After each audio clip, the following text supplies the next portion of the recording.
in the snowy, twinkling town of North Star Delight, where Christmas cheer was not these two best friends' forte. Two unlikely old-timers, Aglow the polar bear and Peanut the penguin, lived in a rickety cabin on the edge of town. Their days were filled with harmless bickering like in the good old days, also peculiar obsessions and of course the occasional accidental oopsies. Chaos. Aglow was a towering, lumbering polar bear with a penchant for TV dinners.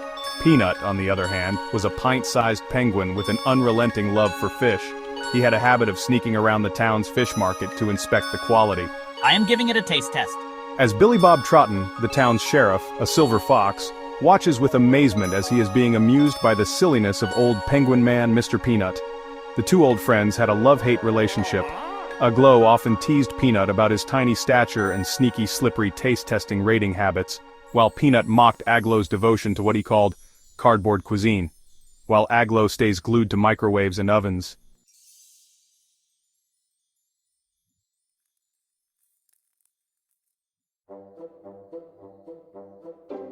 On the morning of the annual North Star Delight Christmas tree lighting, Mayor Jinglepaws, a seal dressed as a Christmas Santa cat, had asked Aglow and Peanut to transport the town's 20-foot-tall Christmas tree to the square.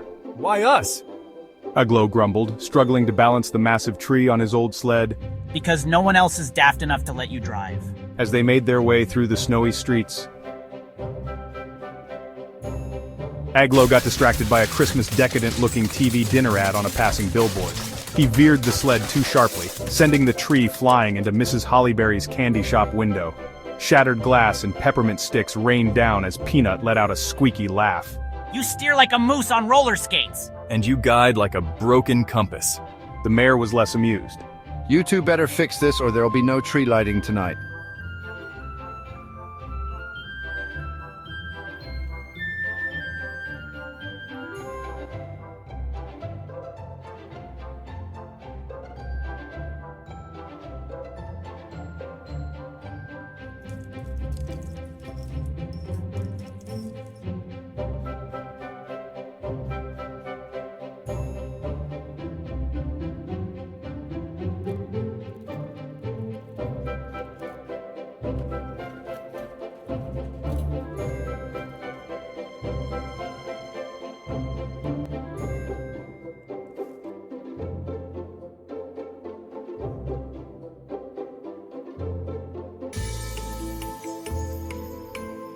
With the clock ticking, Aglow and Peanut set about repairing the tree. Peanut, ever resourceful, suggested they string up lights to distract from the mangled branches. Aglow grunted but agreed. However, their teamwork quickly turned into chaos.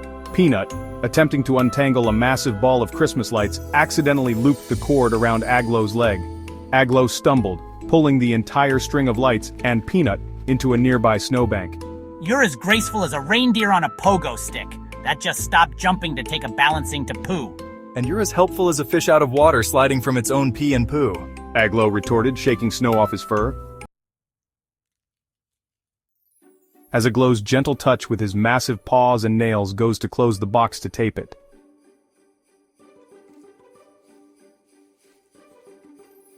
After he then sat the box down and scratched at his head, pondering what could have gone wrong, noticing claw marks and holes. He ended up not being as gentle as he thought, as his nails tore into the kids' Christmas gift boxes. So he thought, Peanut will know what to do.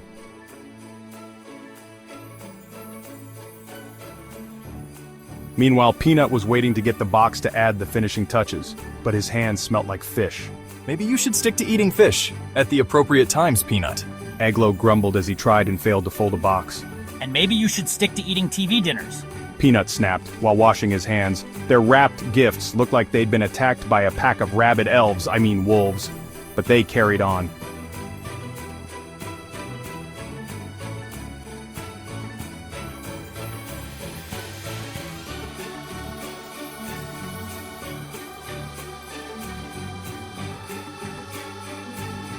Despite their mishaps, Aglow and Peanut managed to deliver the repaired tree decorated in their own haphazard style, just in time for the lighting ceremony.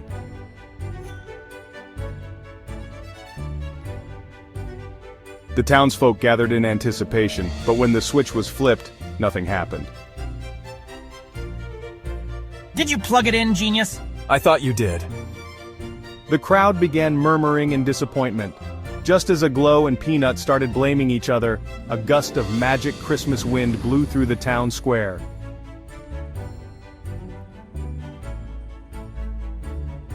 The lights on the tree flickered, then blazed to life in a cascade of shimmering colors. The crowd erupted in cheers. Aglow and Peanut exchanged a look. You're not completely useless. Neither are you. Aglow replied, smirking.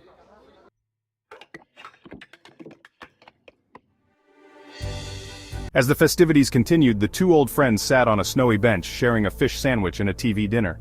You know, for all your fussing and fish stealing, you're not so bad to have around. And for a grumpy bear with a freezer obsession, you're tolerable. They realized that their bickering, while sometimes maddening, was what made them work so well together. Their quirks balanced each other out, and their mishaps brought laughter and joy to the town. That night, as they waddled and thudded home, they found a note on their doorstep from Mayor Jinglepaws. Thank you for reminding us all that Christmas isn't about perfection. It's about heart, and you two have plenty of it. Merry Christmas. Guess we're important after all. Yeah, but don't let it go to your fuzzy head. They bickered all the way inside, where Aglow popped in a TV dinner and Peanut roasted some fish, and for once the mismatched pair agreed. It was the best Christmas yet. The end. Happy holidays. May your New Year's be bright, filled with love and cheer, and all your dreams and desires come to fruition with ease and grace. And remember, you are important. You are loved and truly amazing. Spread some Christmas and New Year's cheers, loves. See y'all on the next story.